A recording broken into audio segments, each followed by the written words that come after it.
আসসালামু আলাইকুম, সবাইকে স্বাগতম আমাদের নতুন একটা লেকচারের মধ্যে। আজকের লেকচারের মধ্যে আমরা আইসিটি এইচএসসি আইসিটি চ্যাপ্টার 3 নতুন একটা টপিক পড়ব। কত নাম্বার লেকচার বুঝে গেছি বাদান। আজকের লেকচারের মধ্যে আমরা পড়বো কিভাবে বাকি সবগুলো সংখ্যা পদ্ধতি থেকে আপনি ডেসিমেলে যাবেন। এর আগের ক্লাসের মধ্যে আমরা পড়ছিলাম ডেসিমেল থেকে কিভাবে বাকিগুলোতে যাবেন। এবার ওই জায়গা থেকে আমরা এবার ফিরে আসবো আবার নিজেদের জায়গার মধ্যে, মানে কিভাবে আমরা বাইনারি তারপরে অক্টাল হেক্সাডেসিমেল এগুলো থেকে আমরা আবার কিভাবে নিজের বাসায় ফিরে আসবো, মানে ডেসিমেলের মধ্যে চলে আসবো। তো প্রথমে যখন আমি বাইনারি দিতেছি,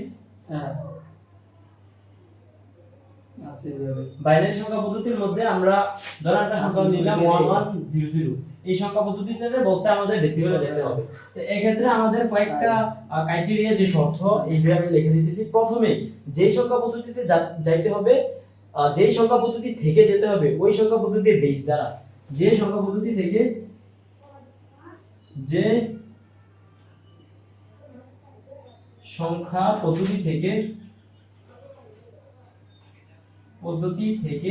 পদ্ধতি থেকে ডেসিমেলে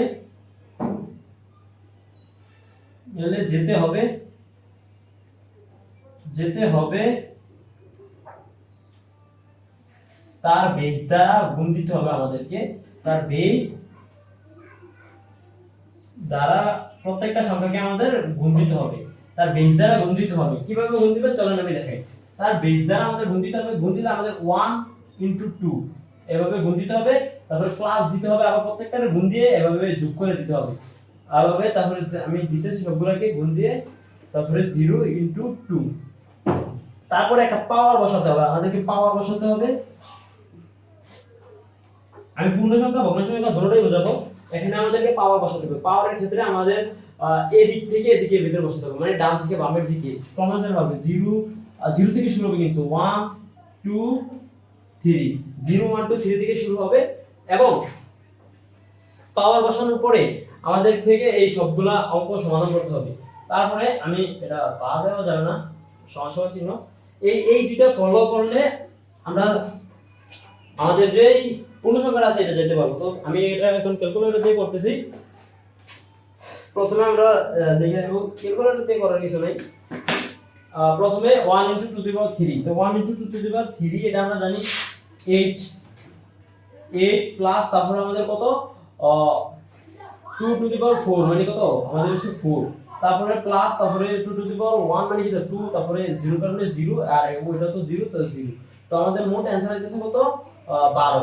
এই হইতে 12। এই যে এই সংখ্যা পদ্ধতি থেকে আমাদেরকে যদি ডেসিমেলে যেতে বলে, ডেসিমেলে, তো এই ডেসিমেল সংখ্যাটা হবে আমাদের 12, এটা ডেসিমেল। তারপরে এখন আসে আমাদের ভগ্নাংশ সংখ্যাটার ক্ষেত্রে।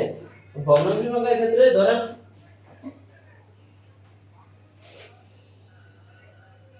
এটার সাথে ধরেন আরেকটা যে কোনো কিছু দিয়ে দিল, সাপোজ 1 1 বাইনারি, এটা দিয়ে আমাদেরকে বলছে যে ডেসিমেলে যাওয়ার জন্য।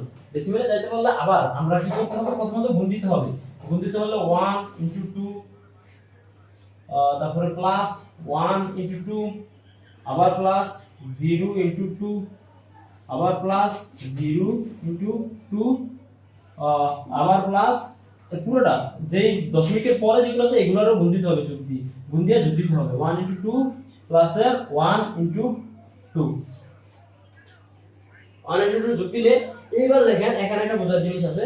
আপনি চাইলে আলাদা করে দিতে পারবেন, আমার মতে সবসময় আগে গুণ দিবেন তারপর পাওয়ারগুলো বসাতে চলে আসবে। প্রথমে দেখবেন আপনার যে পূর্ণ সংখ্যা কোথায় শেষ হচ্ছে, পূর্ণ সংখ্যা তো এখানে ডাবল জিরো শেষ হচ্ছে, এখানে একটা 0, এখানে আবার আমরা আগের মতই বসাবো 0 1 2 3, এটা আমরা আগের মতই বসে আসবো। কিন্তু যখন আমরা বাকিটাতে আসবো, এইটা দশমিকের পরেরটা আমরা বসাবো মাইনাসের। এই যে এখান থেকে শুরু হবে এদিকে, মানে এদিকে এবং ওইদিকে পাওয়ার বসানোটা। পূর্ণ সংখ্যার ক্ষেত্রে এদিক থেকে এদিকে, বাম থেকে ডান দিকে, আর ভগ্ন সংখ্যার ক্ষেত্রে বাম দিক থেকে ডান দিকে, কিন্তু ওইটা আবার মাইনাসের। আমি দেখাই, এটা হবে 0 এখানে চলে আসছে, তারপরে এখানে হবে -1 থেকে -1, তারপর -2, এভাবে হবে। তারপরে এবার আপনি এটা সলভ করেন। এতটুকুর মান আমি জানি যে এটার মান হচ্ছে কত আমাদের 12, আমি বাইর করছিলাম একটু আগে, এখন যে বাইর করছিলাম এটা 12। তারপরে আমরা বাকিটা হিসাব করব। বাকিটা হিসাব করলে এটা আমাদের হবে হাফ। আচ্ছা আমি এটা করতেছি, অ্যানসারটা কই জানি, এটা আবার আলাদা ভাবে আমরা করব কত 2 ইনভার্স 1 এটার সাথে প্লাস দিতে হবে 2 ইনভার্স 2। এটার মান হচ্ছে আমাদের 0.75। আর এখন জানি আমরা 12 সাথে 0.75 যোগ দিলে আমাদের কত হবে 12.75। এটাই হলো আমাদের বাইনারি থেকে আমাদের ডেসিমেলে যাওয়া যে প্রক্রিয়াটা, দশমিক, ভগ্নাংশ আমি সবে দেখাই দিছি। তো এটা হলো বাইনারি। তারপরে চলেন আমরা একটা দেখি অক্টাল। অক্টালের ক্ষেত্রে যাওয়ার ক্ষেত্রে আমরা ধরেন একটা সংখ্যা নিলাম 767.22। এটাও সেম ভাবে, এটা ধরেন অক্টাল থেকে আপনারা যেতেগুলো যে কোনো একটা সংখ্যা পদ্ধতি ডেসিমেলে যাওয়ার ক্ষেত্রে এটা আমাদের কি করব, আমাদের এটা ডেসিমেলে সেম ভাবে এটারে গুণ দিতে হবে, তারপর পাওয়ার বসাতে হবে। তো এটাও আমরা কি করব, প্রথমে 7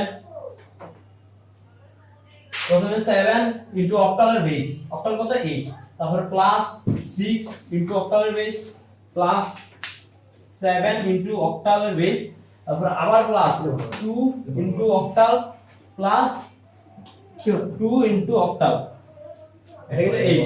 তারপরে যখন আমাদের এই বেস তিনটা এক ঘর তিন ঘর থেকে আবার এখানে 0 1 পাওয়ার আমরা আগের মতো বসাই দিই 0 1 2 3, তারপরে এটা আবার আগের মতো -1 এবং -2। এবার আমরা এটাকে ক্যালকুলেট করতে হবে। ক্যালকুলেশন করলে এটা যা আসে তাই হবে आंसर। প্রথমে হলো 7 ইনটু 8 স্কয়ার প্লাস 6 ইনটু 8, তারপরে প্লাস এটার মধ্যে 1 হলে 7, তারপর হলো 2 ইনটু 8 ইনভার্স 1 প্লাস এর 2 ইনটু 8 ইনভার্স 2 ইকুয়াল আমাদের এখানে আছে 503 দশমিক, যত আসে অত ডাইরেক্ট বসা দিবেন 503। যদি ক্যালকুলেশন ভুল না থাকে তাহলে আপনার অঙ্ক 100% হবে। 28125 আপনি 3 সংখ্যা নিয়ে বাকি একটা ডিজিট বাড়ায়ও বসা দিতে পারেন। তো এটা হলো আমাদের অক্টাল থেকে ডেসিমেলে যাওয়ার পদ্ধতিটা। এটা হচ্ছে এখন ডেসিমেলে চলে আসছে। আমাদের ডেসিমেল সংখ্যা পদ্ধতিটা ঠিক এতটুকুই হচ্ছে আমাদের অক্টাল থেকে ডেসিমেলে যাওয়ার পদ্ধতি। ঠিক সেম ভাবে বাইনারির মতোই, শুধুমাত্র যেই সংখ্যা পদ্ধতি থেকে যাবেন তার বেস দ্বারা গুণ দিবেন, তারপরে ডান দিক থেকে বাম দিকে এবং ভগ্নাংশের সময় বাম দিক থেকে ডান দিকে পাওয়ারগুলো বসিয়ে দিবেন প্রত্যেক সময়। তারপরে ধরেন আমরা একটা হেক্সাডেসিমেলের সময় যাই, ধরেন এটাই আমাদের হেক্সাডেসিমেল সংখ্যা, এটাই ধরো আমাদের হেক্সাডেসিমেল। তো তখন কি করতে হবে, আবার হেক্সাডেসিমেল বেস দ্বারা আমাদের হেক্সাডেসিমেল বেস দ্বারা গুণ দিতে হবে। 7 ইনটু 16 পাওয়ার কত হবে পরে দিতেছি, প্লাস 6 ইনটু 16 প্লাস 7 ইনটু 16 আবার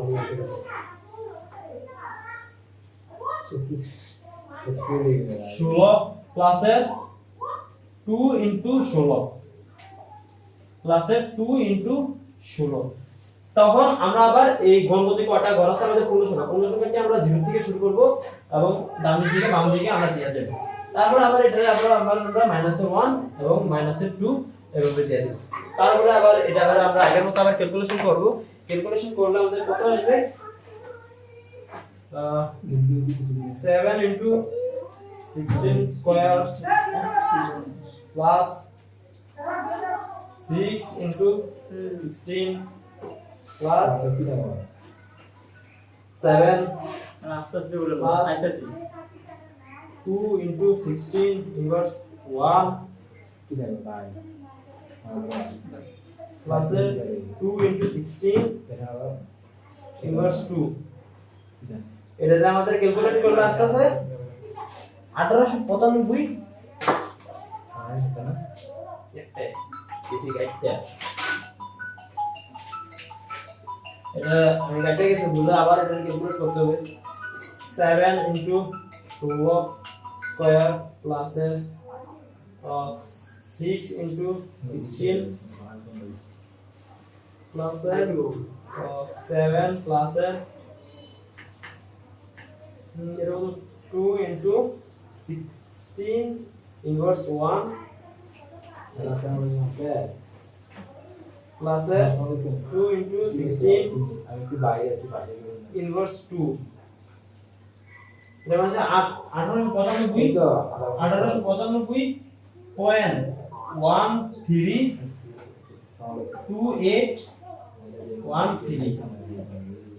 এটাই হলো আমাদের মেইন সংখ্যা পদ্ধতির যে রূপান্তর, বাকিগুলো থেকে আমাদের কিভাবে ডেসিমেল আসবে এবং এটাই হলো ডেসিমেল। আমি পুরোটা তো লিখছি যাতে আপনি মিলাই বুঝতে পারেন। তো আমি আজকের ক্লাসে প্রথমে আমরা বাইনারি দেখলাম, বাইনারি শেষ করলাম, অক্টালও দেখলাম, হেক্সাডেসিমাল শেষ করলাম। তারপরে এখানে আরেকটা লিখছি দেখেন ডেসিমেল টু ডেসিমেল। এতগুলো ক্লাস যে করলেন, এখন আপনার জন্য একটা কোশ্চেন, এটা আমি আপনার জন্য রাখতেছি যে ডেসিমেল টু ডেসিমেল কি কোনো সংখ্যা পদ্ধতি হতে পারে রূপান্তর? হইলে আপনারা কমেন্টে জানিয়ে যাবেন, এবং হতে পারে কিনা না পারে এটা আপনার মতামত, আপনি বেসিক থেকে যতটুকু বুঝছেন এটা আপনি বুঝে দিবেন। তারপরে এখন আমি সবগুলো বুঝিয়ে দিছি, আপনি যত সংখ্যা পারেন, মাথায় যত সংখ্যা আছে সবগুলো নিয়ে প্র্যাকটিস করেন, যতক্ষণ পর্যন্ত মাস্টার হয়ে যেতেছেন ততক্ষণ প্র্যাকটিস করতে থাকেন। আগামী ক্লাসের আমন্ত্রণ জানিয়ে আবার আসসালামু আলাইকুম, bye bye, tata, see you. কি তারে মাইক দিয়ে লাগাইছি না।